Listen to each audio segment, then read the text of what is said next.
지난주일 저는 에베소서 2장 19절 말씀을 가지고 이제부터는 이라는 말씀의 제목으로 말씀을 전해드렸었습니다. 그리고 오늘은 이제부터는 두 번째 시간입니다. 성경에 보면 그때는 이렇게 얘기해요. 그때, 과거에 너희가 이전에는 그랬는데 이제부터는 너희는 이렇다는 거예요.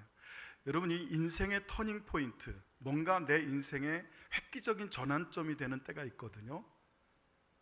부모님을 만나는 첫 번째, 그리고 좋은 선생님을 만났을 때, 그리고 좋은 배우자를 만났을 때 인생의 터닝 포인트가 있습니다. 그런 것처럼 그리스도인들은 주님을 만났을 때, 주님을 만나기 전에는 이랬었는데 주님을 만난 이후에는 이렇게 변했다 하는 것들이 있어요. 그걸 지난주에 우리는 한번 살펴보았습니다. 첫 번째로 우리는 더 이상 외인도 아니고 나그네도 아니다, 이방인이 아니다. 전에는 너희가 이방인이었고 전에는 너희가 그리스도의 울타리 밖에 있었지만 이제는 아니라는 거예요. 그리고 두 번째는 이제 너희는 하나님 나라의 시민권자다. 대한민국 땅에서 정상적인 가정에서 태어난 아이들은 태어나면 출생신고를 하자마자 대한민국 국민의 번호를 부여받고, 그걸 주민등록번호라고 그래요. 그 번호를 부여받고 정식으로 대한민국의 국민이 되고 또 의무와 권리를 함께 부여받습니다. 그런 것처럼 그리스도 예수 안에서 이제는 우리가 하나님 나라의 시민권자들이 되었다. 할렐루야. 행복하지 않습니까? 감사하지 않습니까?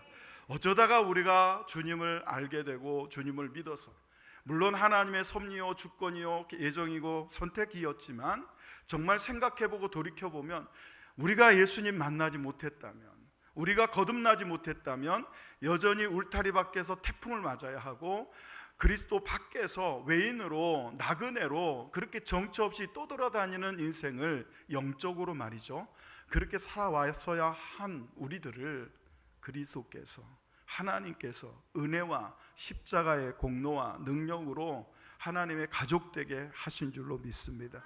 여러분, 그것을 우리가 추석 전 바로 그 명절이 시작되던 주일에 말씀을 받았어요. 오늘은 똑같은 본문이 있는 에베소서 4장 14절부터 16절을 가지고 좀 깊이 들여다봐야 될 필요가 있기 때문에 세 대지를 오늘부터 3주간에 걸쳐서 한 대지씩 여러분에게 살펴드리려고 합니다. 이제부터 너희는 두 번째 시간입니다. 오늘부터 우리가 3주간에 걸쳐서 살펴보게 될 말씀을 먼저 한번 소개해 드립니다. 첫째는 어린아이같이 되지 않아야 하겠다라는 겁니다. 두 번째는 그리스도에게까지 자라가야 하겠다. 세 번째는 그리스도 안에서 세워져 가야 하겠다. 이 말씀은 3주간에 걸쳐서 나누어서 전해 듣게 될 겁니다. 물론 여러분, 다음 주에는 오지 말아야지 하는 마음을 갖고 이 자리에 앉아 계신 분은 안 계시겠지만 오늘 말씀을 듣고 다음 주 말씀을 안 들으면 이어지지를 않아요.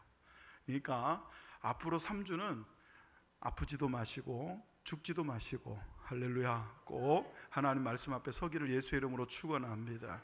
자, 먼저 오늘 그 첫 번째 시간으로 어린아이같이 되지 말아야 한다는 겁니다. 어린아이의 모습을 떠나야 해요. 어린아이의 모습을 벗어버려야 합니다. 총 14절, 15절, 16절까지 세 절의 말씀을 가지고 각 대지마다 한 절씩 살펴드릴 텐데 오늘 에베소서 4장 14절 말씀을 먼저 같이 한번 읽어보겠습니다. 다 같이 읽습니다. 시작. 이는 우리가 이제부터 어린아이가 되지 아니하여 사람의 속임수와 간사한 유혹에 빠져 온갖 교훈의 풍조에 밀려 요동하지 않게 하려 함이라. 아멘. 여러분, 우리의 삶이 그리스도인답게 성도답게 하나님께서 뜻하시고 원하시는 모습으로 변화되기 위해서 가장 먼저 우리가 해야 될 것은 먼저 버려야 합니다. 먼저 떠나야 합니다. 어디로부터 떠나고 무엇을 벗어버려야 되느냐? 어린아이의 모습을 버려야 하고 어린아이의 삶에서 떠나야 합니다. 본문 에베소서 4장 14절에 보시면 어린아이라는 단어가 나옵니다. 어린아이가 범위가 어디까지일까요? 헬라 원어로 어린아이라고 하는 이 네피오스라는 단어가 2000년 전에 예수님 당시에 쓰여졌을 때는 주로 어디에서 쓰여졌느냐 하면 1살부터 10살까지 아이가 일찍 죽어요. 그러면 그 묘비에 누구누구 이와 같이 어린아이가 죽었다라고 묘비에 쓰여질 때 쓰던 단어가 여러분 네피오스입니다. 그러니까 이 어린아이라는 것은 11살 이후 미성년자들 전부를 뜻한다기보다는 1살부터 10살까지의 정말 어린아이들을 뜻해요. 우리 윤별이 정도아이, 우리 교회에서는 지금 제일 어린아이거든요. 이제 태어나서 돌을 맞기 직전, 정말 어린아이예요. 그런 어린아이와 같이 제가 말하고 생각하고 행동한다고 생각해 보세요. 그렇게 돼서는 안 된다는 겁니다. 이제부터 우리는 더 이상 어린아이와 같이 살지 말자. 이제부터 서정장로의 성도들은 더 이상 어린아이와 같이 이 그림의 어린아이처럼 넘어져 울고 다쳐서 울고 서운해서 울고 속상해서 울고 삐지고 토라지고 그렇게 어린아이처럼 살지 말자. 사랑하는 성도 여러분, 이 단어는요 단순히 물리적으로 1살부터 10살까지의 어린아이를 지칭하는 의미가 아니라 본문에서 성경에서 말하는 어린아이는 영적인 미숙아, 영적인 유아 상태를 말합니다. 하나님의 말씀을 받습니다. 지금 우리들처럼 신앙의 연조도 있어요. 10년, 20년 교회를 다니기도 하고 어떤 사람은 태어나면서부터 엄마 뱃속에서부터 교회를 다녔기 때문에 그의 나이가 신앙생활을 한 연조와 같은 분들도 계셔요. 그런데 생각하는 것이나 말하는 것이나 행동하는 것이나 심지어는 예배드리는 모습조차도 변화가 되지를 않고 어린아이, 1살부터 10살짜리 어린아이처럼 그렇게 머물러 있는 사람은 여러분 더 이상 거기서 머물러 있지 말고 일어나 거기서 떠나고 그 옷을 벗어버리고 장성한 분량에 이르기까지 주님을 닮아 성장해가는 우리 모두가 되어야 될 줄로 믿습니다. 사랑하는 성도 여러분, 오늘부터입니다. 이제부터입니다. 지금부터입니다. 조금 더 성숙하고 조금 더 성장한 서정장로교회 그리고 여러분 모두가 되시기를 예수의 이름으로 축원합니다. 여러분, 신분의 변화는 우리의 노력으로 되는 게 아닙니다. 우리가 이방인도 아니고 나그네도 아니고 울타리 밖에 있던 사람이 아니라 하나님 나라의 시민이 되고 하나님 나라의 가족이 된 건 내가 열심히 착한 일을 해서가 아닙니다. 내가 무언가 공로와 업적을 쌓았기 때문이 아니고 스펙을 쌓았기 때문이 아닙니다. 노력했기 때문이 아닙니다. 그건 오직 은혜입니다. 하나님의 은혜로 우리를 택하시고 하나님의 은혜로 우리를 부르시고 부르신 우리를 거듭나게 하시고 회개케 하시고 믿음 주시고 하나님의 아들이라 칭해 주시고 그리고 성화해 가도록 하나님께서 하셨습니다. 그것을 위해서 예수 그리스도께서 이 땅에 십자가를 지기 위해 사람으로 오셨습니다. 여자의 후손으로 오셨습니다. 인자로 오셨습니다. 그리고 십자가를 지고 죄가 없음에도 불구하고 죽으셨습니다. 사망의 삭스를 지불하셨습니다. 내가 죽어야 할 그 자리에 예수님이 대신 가셨고 내가 흘려야 할 그 피를 예수님이 대신 흘려 주셔서 우리가 외인도 아니요 나그네도 아니요 울타리 밖에 있던 자들이 아니라 하나님의 집 안으로 들어오고 하나님 나라의 시민이 되고 하나님 나라의 가족이 된 줄로 믿습니다. 여러분들 중에 가족 외에 여기 앉아있는 성도들 무슨 상관이 있을까요? 여러분, 우리가 저 시장바닥에 나가서 그냥 지나치면 아무 상관없는 사람이에요. 그러나 그리스도 안에서 주님 안에서 하나님의 때가 되어 선택하시고 예정하신 우리들을 불러주시고 거듭나게 하사 한 교회에 성도가 되게 하시고 하나님 나라의 백성 되게 하시고 가족이 되게 하신 이후에는요, 여러분, 내 혈연보다도 내 친족보다도 이 안에 있는 우리가 더 하나님의 가족으로 함께 뭉쳐야 하고 함께 사랑해야 되는 하나님의 나라의 백성이요 하나님 나라의 집 안에 가족인 줄로 믿으시기를 예수의 이름으로 축원합니다. 여러분, 이건 놀라운 신분의 변화입니다. 우리가 하나님의 백성이 된 건 기적 중에 기적입니다. 저절로 된 거 아닙니다. 자연스러운 것도 아니에요. 굉장히 부자연스러운 겁니다. 굉장한 기적입니다. 물 위를 걸으신 예수님만 기적을 행하신 게 아니에요. 죽은 사람이 여러분 4일 만에 배를 동인 채로 무덤에서 나온 것만이 기적이 아닙니다. 내가 예수를 알고 내가 예수를 믿고 내가 울타리 안으로 들어오고 내가 하나님 나라의 백성이 된 것, 그것이 가장 큰 기적 중에 기적 아닙니까? 저는 여러분 이걸 생각할 때마다요, 자다가도 눈이 떠지고 화가 나다가도 감사하게 되고 낭망이 오다가도 소망이 생기더라고요. 사랑하는 성도 여러분, 우리는 하나님 나라의 백성입니다. 우리는 하나님 나라의 가족입니다. 신분이 바뀌었어요. 신분이. 그런데 신분이 바뀐 것이 곧 삶의 변화를 뜻하는 건 아닙니다. 여러분이 교회를 안 다니다가 교회를 다니고 예수님 밖에 있다가 예수님 안으로 들어오고 예수님을 모르다가 예수님을 안 것 자체가 여러분의 신앙의 삶을 변화시키지 못합니다. 이걸 모르니까 신분의 변화만을 여러분 알고 사니까 삶이 바뀌지를 않는 거예요. 삶이 바뀌지 않으니까, 삶의 변화가 없으니까 교회가 세상의 빛이 되고 세상의 등대가 되는 게 아니라 오히려 세상의 어둠이 된다고 사람들의 손가락질을 받는 겁니다. 사랑하는 성도 여러분, 의심하지 마세요. 우리는 내가 뭘 해서 그리스도인 된 게 아니기 때문에 누가 뭘 해도 우리는 그리스도인입니다. 우리는 하나님의 백성입니다. 우리는 하나님의 자녀입니다. 그건 바뀔 수 없어요. 그러나 여러분의 삶이 목사다우냐 말이죠. 여러분의 삶이 그리스도인답냐 말이죠. 우리의 삶이 예수님의 나라의, 하나님 나라의 시민답냐는 거예요. 대한민국에 태어났는데 베트남 사람처럼 살아요. 대한민국에서 태어났는데 북한 사람처럼 살아요. 대한민국에 태어났는데 저기 이름도 모를 어느 정말 너무너무 작은 나라에, 아무 힘도 능력도 없는 나라에 사람처럼 행동하고 생각하고 말하고 산다고 생각해 보세요. 여러분, 우리는 무려 하나님 나라의 백성이에요.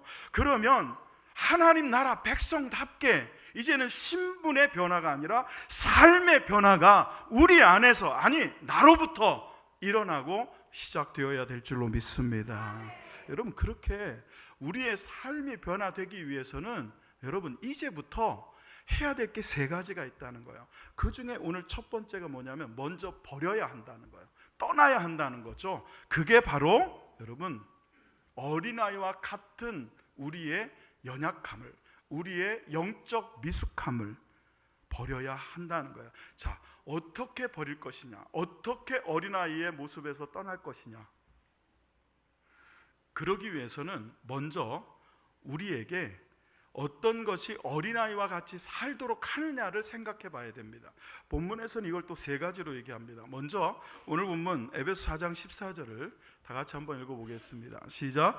이는 우리가 이제부터 어린아이가 되지 아니하여 사람의 속임수와 간사한 유혹에 빠져 온갖 교훈의 풍조에 밀려 요동하지 않게 하려 함이라. 할렐루야.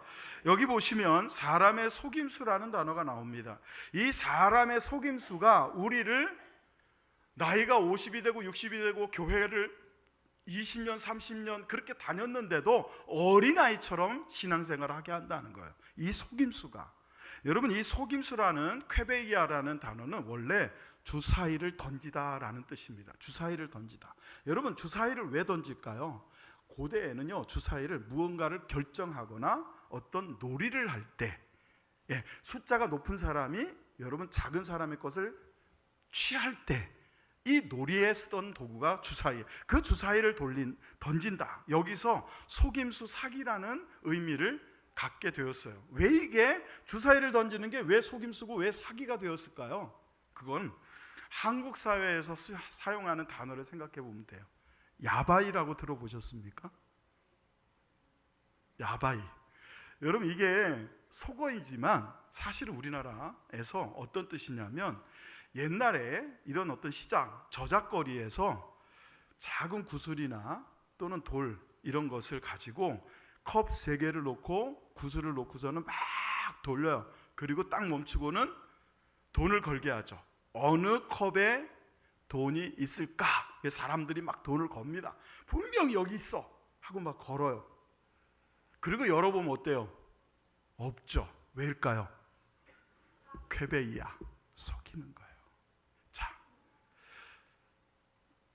야바이를 보여드립니다. 자, 거세요. 마음으로 거십시오. 마음으로 거시는데 먼저 짧기 때문에 미리 말씀드려요. 카드가 3장 있습니다. 카드가 3장 있는데 2개는 조커입니다. 조커가 뭔지 아시죠? 하나는 빨간색 하트 퀸이에요.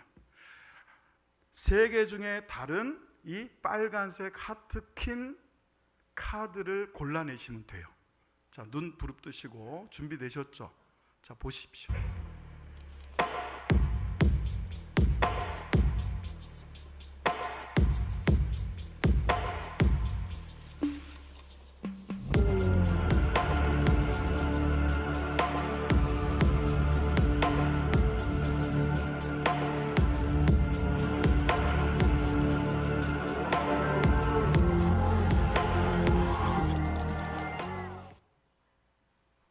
놀라신 분들은 잘 보신 분이고 아무 반응이 없는 분들은 여러분, 이 사람은 야바이로 속이려고 하는 게 아니라 속이는 사람들이 이렇게 속입니다라고 가르치려고 아예 카드를 준비를 할 때 빨간색 킨 하트에 모서리를 접었어요. 이겁니다 하고, 그쵸? 그렇게 섞어요. 그러니까 우리는 뭐만 따라가요? 그거 접은 것만 따라가는 거예요. 가다가 그게 분명히 가운데 있었어, 그죠? 그래서 이게 맞습니다 하고 이렇게 모서리를 톡톡 쳐가지고 이거 내가 접은 거 맞죠? 하고 보여주죠. 당연히 그건 줄 알았는데 딱 제끼니까 어떻게 돼요? 그게 쾌배이야. 그게 속임수예요. 근데 이런 건 어린아이만 속는 게 아니에요. 오히려 어린아이는 집중력이 떨어지기 때문에 아무거나 찍어서 맞을 수도 있어. 어른들이야, 나는 안 속아, 자신하는 우리가 오히려 속을 수 있어요.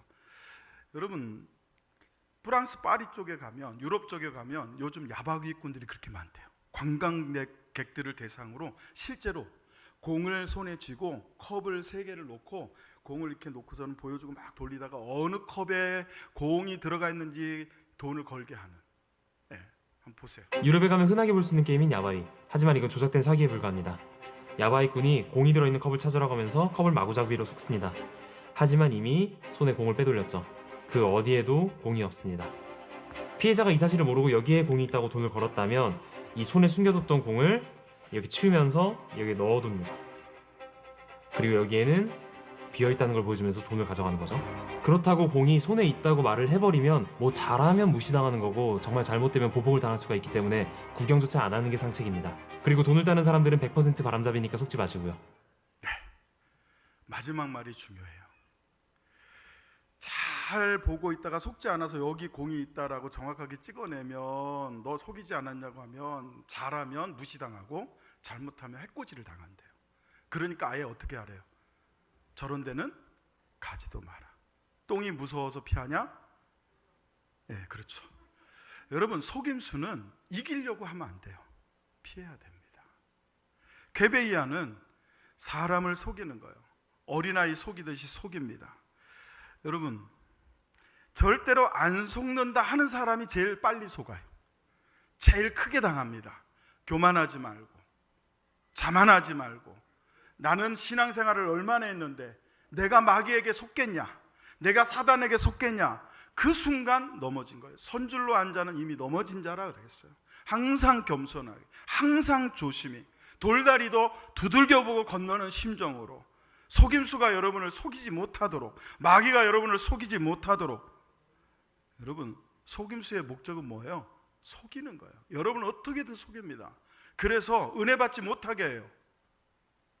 보고 듣고 느끼는 모든 감각들을 통해서 여러분들이 속아 넘어갈 수 있도록 함정을 파요. 그러니까 우리는 보는 것, 듣는 것, 만지는 것, 경험하는 것이 아닌 무엇을 가지고 이 속임수를 구별해야 됩니까?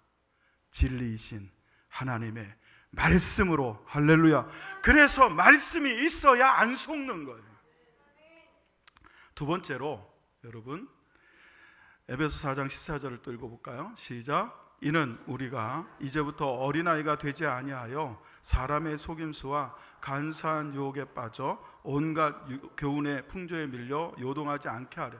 여기 간사한 유혹, 파르누기아라고 하는 이 단어는 교활하다, 계략을 꾸미다, 악한 꾀를 짜내다 라는 단어입니다. 성도를 미혹시키기 위해서 속이는 자 마귀는 여러분 거짓 선지자를, 거짓 그리스도를 끊임없이 보내.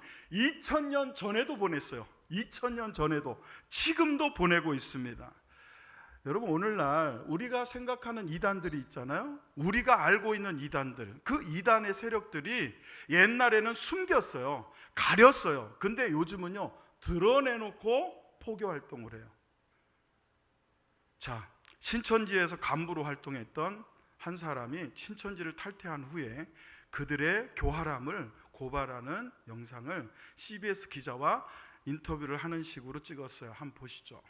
당근마켓에 보면은 우리 동네 같이 해요라는 그런 플랫폼이 있잖아요. 근데 거기서 이제 카공할 사람, 반려견 같이 산책할 사람, 야식 같은 거 먹을 사람, 그런 모임을 이제 모집을 할 때 신천지 사람들이 다 투입돼서 거의 뭐 대형 학교마다는 다 있다고 보시면 될 것 같아요. 뭐 예를 들면 축구 동아리, 그거는 정말 흔하게 많이 있고, 특히나 JMS 같은 경우는 이제 키 크고 마르고 예쁜 신도를 찾는 게 중요하기 때문에 쿠키 클래스가 될 수도 있고, 테디베어 만드는 그런 게 될 수도 있고, 요가, 필라테스, 여성들이 딱 좋아할 만한 그런 걸 타겟팅해서 찾아서 가는 거죠. 모델이나 걸그룹까지 들어봤어요. 걸그룹까지 모집한다고 하면서 포교 활동을 벌이는 걸로 알고 있거든요. 나 같으면은 곧바로 알아채고 나올 수 있을 것 같은데 아니에요. 제가 위장교회 팀장이었을 때 신천지 출입을 금지합니다 붙여놔요. 근데 신천지 위장교회예요. 설마 신천지 위장교회겠어? 근데 그걸 노리는 거죠. 이게 상상 초월한다니까요. 정말 기상천외하죠.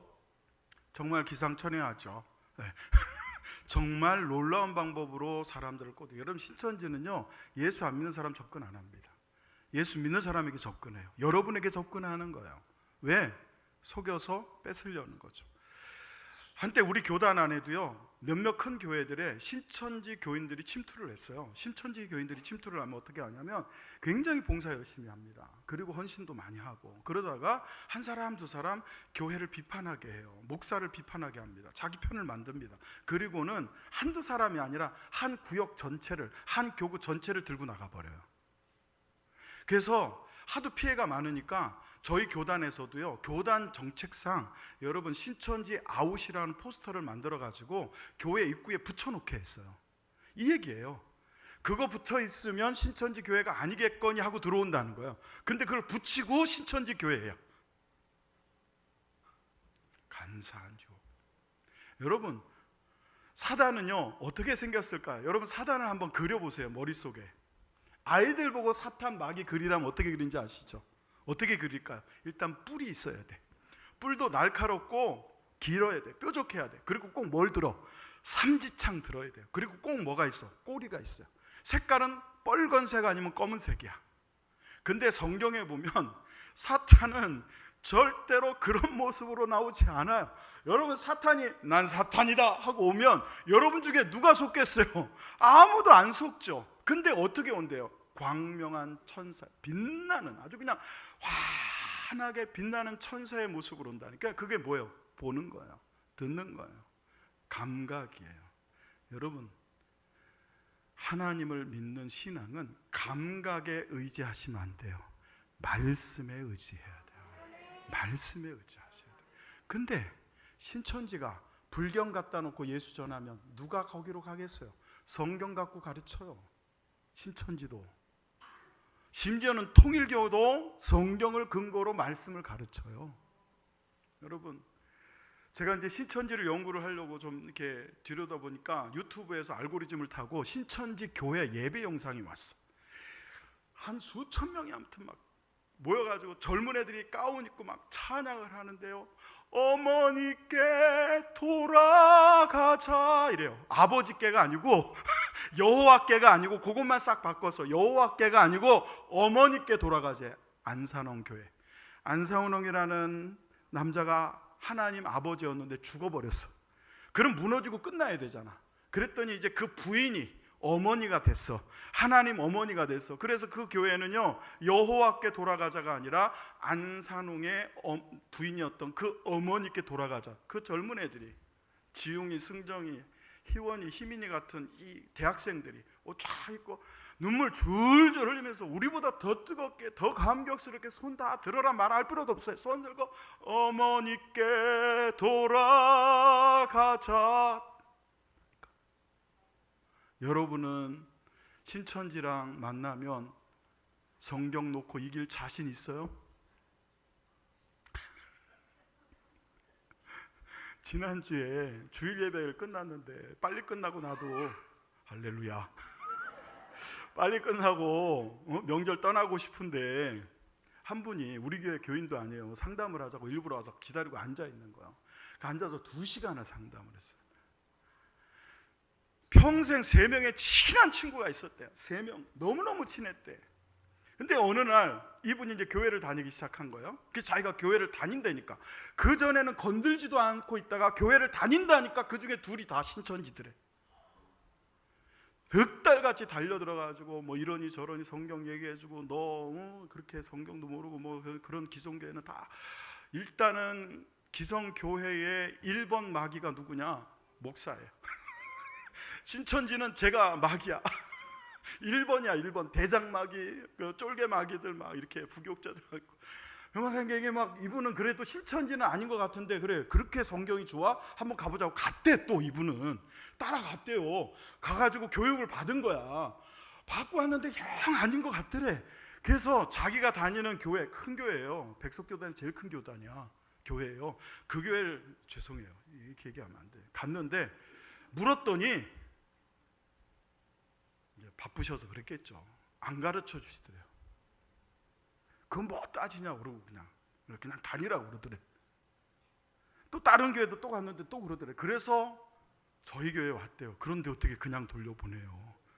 2시간을 앉아서 성경을 기원부터 이렇게 쭉 했어요. 그랬더니 이분 눈빛이요, 어떤 눈빛이냐? 자신감이 넘치는 눈빛. 이제 신천지를 만나면 내가 꽤 부실 수 있다. 나는 걱정이 태산이야. 여러 제가 그래서 꼭 붙어. 나한테 그러더라고. 난 이제 자신 있대. 내가 그 친구 만나면 나 한마디도 못했는데 명절 끝나면 만날 거래. 만나면 내가 아주 개박살을 낼 거래. 목사님이 주신 말씀을 들고 가서 할 거래. 그래서 내가 제발 그러지 마세요. 내가 그랬어. 제발 그러지 마세요. 여러분 안 돼요. 왜 안 되는지 아십니까? 진리는 한마디로 표현되지 않아요. 진리는 설명이 필요해요. 진리는 해석이 필요해요. 진리는 경험이 필요한 거예요. 여러분 이게 중요해요. 내가 하나님 말씀을 안다는 건 뭔지 아세요? 하나님이 세상을 이처럼 사랑하사 독생자를 주셨으니 이는 저를 믿는 자마다 멸망치 않고 영생을 얻게 하려 하심이라 외우는 게 아니에요. 그 말씀을 삶에서 경험하는 거예요. 그렇게 경험한 말씀이 나를 변화시키는 것, 그게 말씀이에요. 그렇게 내가 변화되지 않고 알고만 있으면요, 더 많이 아는 이단에게 부딪히면 지는 거 아니겠어요? 그 사람들은요, 성경 구절을 달달달달 외워. 어떤 구절만, 자기들에게 유일한 것만 쪽쪽 빼가지고 쭉 외워요. 그렇게 훈련을 시켜, 그렇게 가르쳐놔. 여러분 성경 몇 구절이나 외우세요? 성경 펼치지도 않고 몇 장 몇 절에 이렇지 않습니까? 딱딱딱 얘기해요. 여러분 대적하지.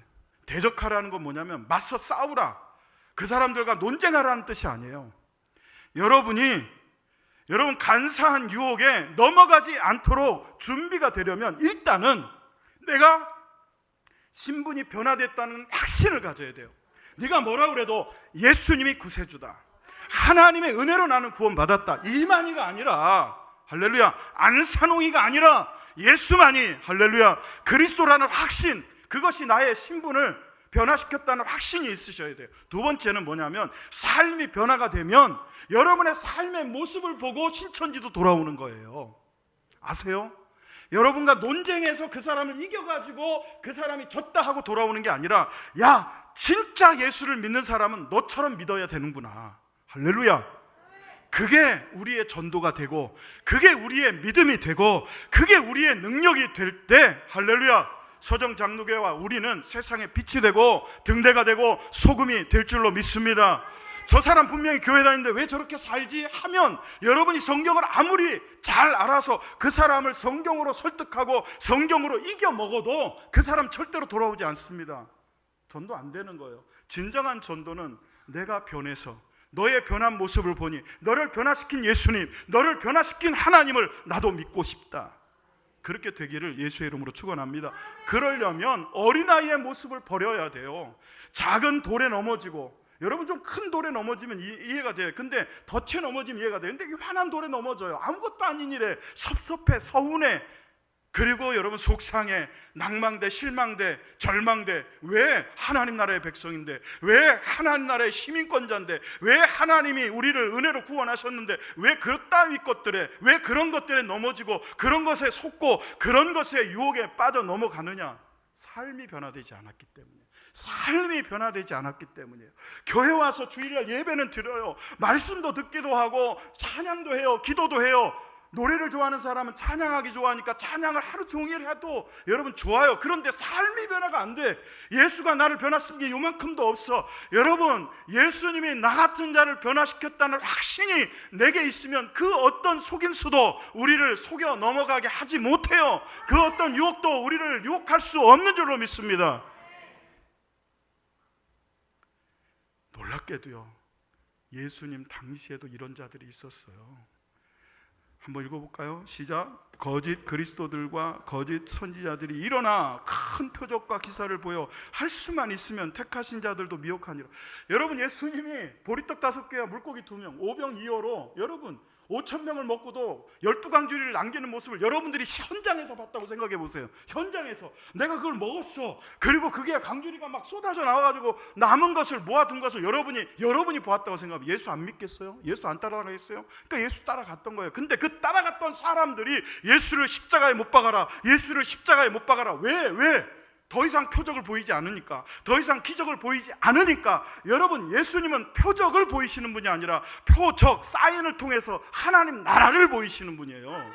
여러분, 여기 보세요. 거짓 그리스도들과 거짓 그리스도, 자기가 구세주라고 하는 자가 2000년 전에도 있었어요. 예수님 당시에도 있었다고. 거짓 선지자들, 말씀을 가르치는 거짓 목사들이 지금도 있잖아요. 이전에도 있었어요. 그 사람들이 뭐 합니까? 큰 표적과 기적을 나타내요. 안진뱅이를 일으킵니다.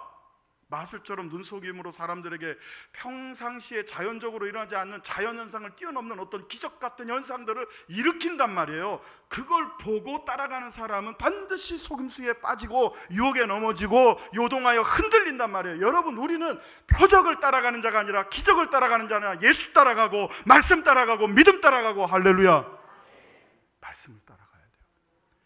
이 사람이 말하는 게 옳은 것 같아. 그건 내 생각이에요. 저 사람 생각이지. 말씀이 그러냐는 것을 여러분, 제가 그랬어요. 그분한테, 신천지를 쫓아갔던 그분한테 다른 말씀 안 해요. 천하 인간의 구원을 얻을 만한 다른 이름을 우리에게 주신 일이 있다 없다? 없다. 성경에 기록되어 있는데 그 한마디, 다른 거 다 몰라도 돼요. 창세기 6장에 뭐가 나오는지, 3장에 뭐가 나오는지, 요한계시록에 뭐가 나오는지, 요한계시록 1장부터 22장까지 뭘 말하는지 그들은 잘 알지만 나는 몰라. 아무것도 몰라도 돼. 딱 하나만 알아도 우리는 이길 수 있어요. 적어도 나는 뭐를, 천하 인간의 구원을 얻을 만한 다른 이름을 주신 일이 없다. 성경에 못 받고 있어요. 오직 예수, 오직 그리스도, 그분의 이름만이 우리에게 구원을 주신다고 하나님이 말씀하셨기 때문에 여러분, 그거 하나 가지고 여기 어디 이만희가 나오고 어디 안산홍이 나오냐 말이에요. 사랑하는 성도 여러분, 할 수만 있으면 택하신 자들도 미혹하. 아니요, 요즘은요, 될 수 있으면 택하신 자들만 노립니다. 이단들은 예수 안 믿는 사람 안 노려요. 교회가 붙어있는데 초인종을 눌러요. 교회 다닌다고 말하고 있는데 우리 교회 나오라고 그래요. 신천지 교회 나오라는 거죠. 여러분, 이렇게 사람의 속임수와 간사한 유혹에 빠지게 온갖 교훈의 풍조에 흔들리고 요동한다고 그럽니다. 그래서 마지막 세 번째는 요동하는 거예요. 요동한다는 게 뭐예요? 출렁출렁한다는 거예요. 정함이 없어요. 믿음에 정함이 없어.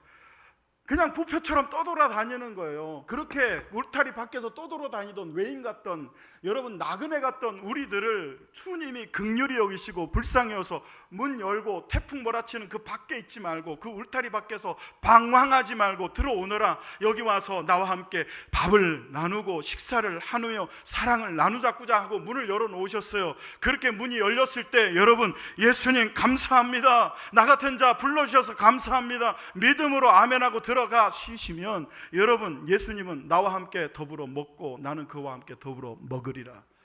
여러분, 유대인들의 식사, 제가 늘 말씀을 드려요. 저는 그게 놀라요. 여러분, 우리가 천국에 가면 뭐 할까요? 주님과 같이 밥 먹게 될 줄로 믿습니다. 주님과 함께 잔치자리에 참석하게 될 줄로 믿습니다. 하나님 찬양하게 될 줄로 믿습니다.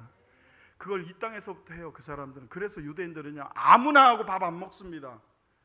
밥 한 끼 먹으려면요, 가족이거나 친구라도 아무 친구는 안 됩니다. 어떤 친구, 내가 이 친구를 위해서 내 목숨을 주어도 아깝지 않다고 여기는 사람하고 밥을 먹습니다. 주님이 요한계시록에 말씀하시기를 볼지어다 내가 문 밖에 서서 두드리노니 누구든지 내 음성을 듣고 문을 열면 나는 들어가 그로 더불어 먹고 그는 나로 더불어 뭐하리라? 먹으리라. 여러분, 문을 열고 들어가 주님이 나와 함께 먹겠다 그래요. 그 먹겠다는 게 무슨 뜻입니까? 나는 너를 위해 내 목숨을 주어도 아깝지 않다는 거예요. 할렐루야. 우리는 무려 예수님께 식사 초대를 받은 사람들이에요. 내가 너를 위해서 십자가를 지고 너를 위해서 내 목숨을 내어놓고 내가 너를 위해 내 피를 흘려도 나는 하나도 아깝지 않은 자가 바로 너다 라고 인정한 것이 바로 여러분이에요. 그런데 뭐가 부족해서, 여러분, 그게 뭐가 모자라서 다른 것에 기웃거리세요?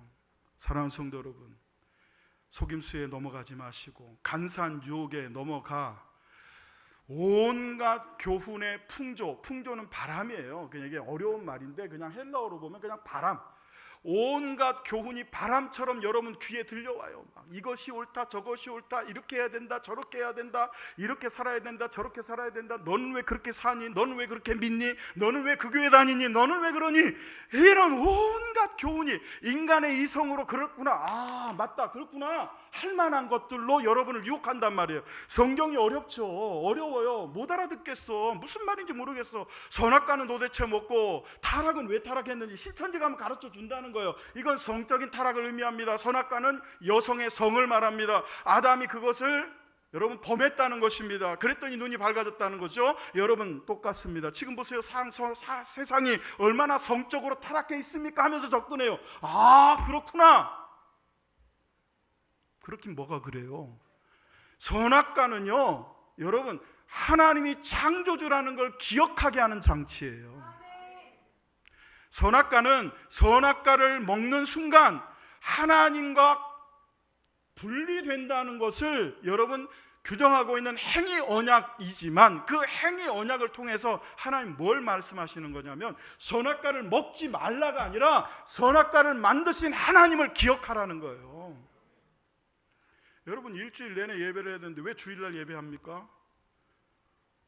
오히려 거꾸로 6일 동안 예배하고 하루 나가서 일해야지. 하나님이 더 중요하다고 하면. 근데 왜 주일을 지켜요? 이 주일 예배를 드리는 것을 통해서 모든 시간이, 모든 날들의 주인이 누구다? 하나님이다라는 걸 기억하게 하는 거예요. 왜 10의 1조를 드려야 됩니까? 왜 헌금을 해야 됩니까? 모든 물질이 하나님 것이다라는 걸 인정하고 고백하는 것이 바로 헌금이에요. 사랑하는 성도 여러분, 이 요동하다라는 건 바람에 배가 이렇게 흔들리고, 여러분 배가 흔들릴 수 있잖아요. 바람에, 파도에 흔들릴 수 있단 말이에요. 근데 이거는 어떤 상태냐면 방향키가 부러진 거, 조타가 망가진 걸 뜻해요. 바람이 좀 불어도 이 키를 가지고 배를 조종할 수 있으면 살아남을 수 있는데 이게 부러져 버렸어. 그래서 방향타가 없는 거예요. 조타실이 망가진 거야. 그런 상태에서 바람이 불 때 바람이 부는 대로 배가 흘러가는 거, 그걸 요동하다 라는 단어를 쓰고 있는 거예요. 여러분 그리스도인들, 오늘날 세상 사람들은 어떤 바람에 흔들립니까? 교훈, 이렇게 해야 된다, 저렇게 해야 된다, 너무 많아요. 이렇게 하면 성공한다, 이거 하면 잘 될 수 있다, 이렇게 하면 네 아들 어떻게 된다, 네 자녀들 이렇게 된다, 너무 그런 것들이 많아. 그러니까 거기에 흔들리는 거예요. 여러분 그렇게 흔들리면서도 정작 붙들어야 될 하나님의 말씀은 한 장을 읽지를 않아요. 배우려고 하지를 않아. 그러면서 그냥 어디서 주워들은 그 썰들만 가지고 그게 성경의 진리인 양 그것만 가지고 귀만 커져가지고 예배 시간에 앉아 있으니까 목사가 설교를 할 때 저건 아닌데, 저건 저렇게 설교하면 안 돼, 이렇게 평가하고 있어요. 여러분, 교훈의 풍조에 흔들리지 않으시기를 예수의 이름으로 축원합니다. 저는 그분한테 그랬어요. 마지막으로 그분한테 뭐라고 고백했느냐, 성경을 배우고 싶다는 거예요. 여러분, 주일날 지금 이 시간 듣는 말씀 있잖아요. 이걸 가지고 오늘 사세요. 내일 사세요. 토요일까지 사세요. 그리고 주일로 알아서 또 말씀을 받아. 그리고 또 월요일부터 토요일까지 사는 거야. 그럼 1년이면 몇 개예요? 52개예요. 52개. 52개의 설교를 목사가 일주일 내내 기도하면서 고민하면서 신학서적을 뒤져가면서 말씀을 묵상하고 설교를 준비해서 준 말씀이 하나가 들어왔어. 1년이지만 52개야. 그게 10년이 되면 어떻게 되겠어요? 내 안에 520개가 쌓이는 거예요. 20년이면 얼마예요? 1000개가 쌓여요. 이렇게 하나님의 말씀을 풀어 듣고 해석하고 일주일 동안 살았던 말씀이 1개, 2개, 10개, 500개, 1000개가 모여 있다면 여러분 어디 가서도 어떤 바람에도 어떤 교훈에도 흔들리지 않는 여러분 믿음의 배에 여러분이 선장으로 여러분 설 수 있게 될 줄로 믿습니다. 19세기 미국의 유명한 무신론자입니다. 하나님은 없다는 거죠. 로버트 G 잉거슬이라고 하는 학자가 있었습니다. 이 학자는 강력한 논리와 뛰어난 언변으로 수많은 사람들에게 종교를, 특별히 기독교를 탄압하고 반박하는 변증가였어요. 이 사람이 어느 날 수백 명의 여러분 시민들을 모아놓고, 그 중에는 교회 다니는 사람도 있을 거고 예수를 안 믿는 사람들이 대부분이지만 이 사람이 뭐라고 하는지 궁금하니까 크리스찬도 갔어요. 수백 명이 앉아있는데 갑자기 이 사람이 연설하다가 딱 멈추고 이렇게 말합니다. 여러분 잘 보십시오. 하나님, 만약에 하나님이 살아계시다면 지금 5분 내로 나를 죽이십시오. 그 말 딱 하고 조용했어요. 5분을 시계를 보면서 기다립니다. 5분이 딱 지났어요. 그러자 의기당당하게 이렇게 얘기합니다. 여러분 보셨죠? 안 죽었어요. 하나님 계십니까? 안 계십니까? 여기저기서 막 환호를 하면서 안 죽었습니다. 역시 당신 말처럼 하나님은 없습니다. 신 따위는 없습니다. 막 난리가 났어요. 그때 백경자 권사님 같은 한 나이 지긋한 신앙인이 조용히 일어나서, 여보시오, 당신, 하나님은 당신이 시키면 시키는 대로 하는 광대가 아니요, 하나님은 당신의 때에 당신의 시간에 당신의 뜻대로 당신이 원하는 대로 시키면 따르는 신이 아니요, 할렐루야. 하나님은 하나님의 때에 하나님의 뜻대로 하나님의 은혜로 하나님의 일을 하는 주권 살아계신 하나님이시요. 사랑하는 성도 여러분, 세상 사람들은 교훈에 흔들립니다. 그러나 우리는 어린아이의 모습을 벗어버리고 이제 흔들리지 않기를 예수의 이름으로 축원합니다. 저는 영화를 꽤 보는 편입니다. 2012년에 광해라고 하는 제목, 부제로 왕이 된 남자라는 영화가 있습니다.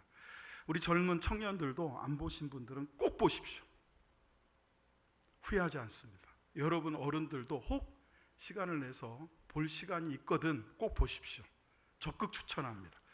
내용이 뭐냐면 조선 15대 왕이었던 광해군을 배경으로 한 겁니다. 논픽션이 아니라 픽션입니다. 지어낸 이야기를 시나리오로 썼어요. 왕이 된 광해군이라는 남자가 여러분 어머니 때문에 완전히 폭군이 돼버렸어요. 나라가 어려워요. 근데 이 사람이 어느 날 쓰러져 버린 거예요. 무의식 속에 빠진 거예요. 물론 역사에 그런 기록은 없어요. 만들어내기 픽션이에요, 픽션. 근데 이 왕인 광해와 똑 닮은 광대가 있었어요. 광대가. 이 광대의 이름이 바로 하선이에요. 이 하선이 쓰러져 버린 왕 대신 왕의 역할을 하는 거예요. 예, 광대가. 근데 여러분 광대가 골룡포를 입었다고 옥자에 앉았다고 갑자기 말이 바뀌고 삶이 바뀌겠어요? 광대였던 사람이 하루아침에 바뀌나요? 안 바뀌죠. 그러니까 그 과정 속에서 일어나는 재미난 에피소드와 여러 가지 시대적인 어떤 그것을 오늘날 투영해서 아주 재밌게 풀어난 영화예요. 볼만하겠죠? 네, 꼭 보세요. 근데 이 장면에서 이 야손이 처음에는 자기도 힘들어. 광대인데 왕이라고 하니까 막 힘들고 있다가 여러분 지나면서 점차 왕의 모습으로 변화가 돼요. 광대의 모습을 벗어버리고 진짜 왕이 돼가요. 그러다가 명나라가 금나라와 전쟁을 한다고 우리나라 사람 2만 명을 보내라는 거예요. 남의 전쟁에 2만 명의 생떼 같은 내 백성을 보내라고 그러니까 광대이지만 왕의 옷을 입고 옥자에 앉아있는 사람들은 왕이라고 보고 있는 이 하선이라는 사람이 진짜 왕이 돼야 되겠다고 결심을 합니다. 그 마지막 정말 하이라이트 부분 짧게 준비해서 한번 보시죠. 적당히들 하시오, 적당히들. 대체 이 나라가 누구 나라요? 뭐라? 이 땅에 오랑캐에게 짓밟혀도 상관없다고? 명황제가 그리 좋으시면 나라를 통째로 갖다 바치시든가. 전하 부끄러운 줄 아시오. 좋소. 경들의 뜻대로 명의 2만의 군사를 파병하겠소. 허나 나는 금의 서신을 보낼 것이오. 홍문과는 적어라. 명이 두려워 2만의 군사를 파병하였으나 금과는 싸움을 원치 않는다. 부디 우리 군사들을 무사히 조선으로 돌려보내 주시길 소원한다.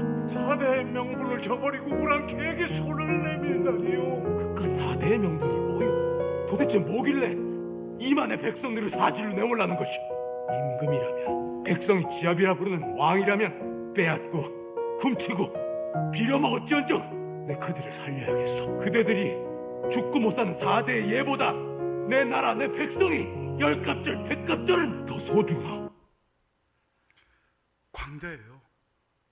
근데 진짜 왕이에요. 백성을 걱정하고 나라를 진짜 걱정하고 백성을 진짜 사랑하는 이 사람이 진짜 왕이라는 거예요. 그걸 보여주고 싶은 거예요. 여러분, 교회 다닌다고 그리스도인입니까? 성경책 들고 다닌다고 성도입니까? 예배한다고 하나님의 백성입니까? 아니잖아요. 아니잖아요. 성도답게 살아야죠. 그리스도인답게 살아야죠. 하나님의 백성답게 살아야죠. 예수님이 피 흘려 죽으심으로 나의 신분을 바꾸셨다면 이제는 우리가 피를 토하는 열심과 힘씀과 애씀으로 그리스도인다운 삶의 변화를 하나님의 은혜 가운데 이루어가야 되지 않겠습니까?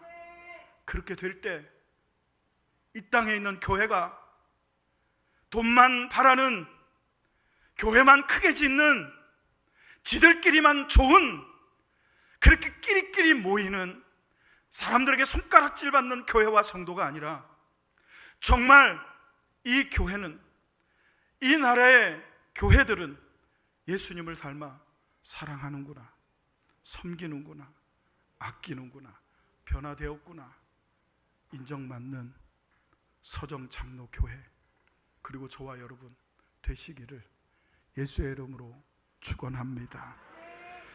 사랑하는 성도 여러분, 마귀는요 지금도 믿는 우리들을 삼키려 우는 사자처럼 돌아다니고 있습니다. 마귀에게 삼키움을 당하는 자 되지 않기를 주의 이름으로 축원드리며 들은 말씀 붙잡고 함께 찬양하고 결단하며 기도하시겠습니다.